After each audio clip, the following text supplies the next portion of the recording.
The climate summit COP28 has entered over time as the final agreement faced criticism, particularly regarding fossil fuels. Efforts to shift language from abandoning and reducing fossil fuels production and consumption failed to garner widespread support, sparking anger and frustration.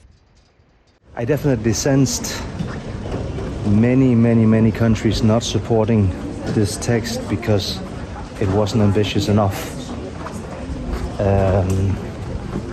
So it's clear that this is only the starting point and that we are not even close to getting it. A lot of countries is asking that for the next draft it is necessary to include the phase out. But there is a big alliance between developed country and developing other that want to create a common new draft. But the changes required are a lot. Countries shouldn't show up here and say, oh, we have this red line and that red line and this other red line. We should be willing to engage on constructive discussions, which many of us have done, and I would invite all parties to do that.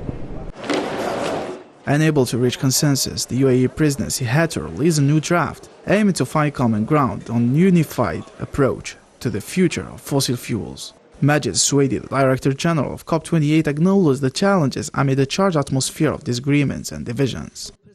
All COPs are challenging, but in this COP we're trying to do something that has never been done before, something historic. We are trying to agree a comprehensive plan to close the gaps between where the world is and where it needs to be to keep 1.5 degrees within reach.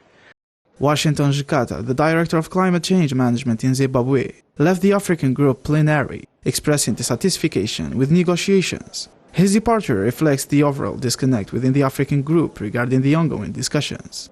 It's a bit frustrating, especially on the carbon markets which I'm following.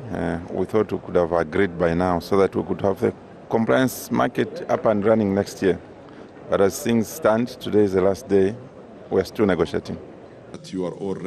The climate summit strives to salvage the global event from failure, navigating substantial differences in perspectives, positions, and interests among participating parties. Despite these hurdles, the summit persists in its effort to unite nations and address the urgent global issue on climate change.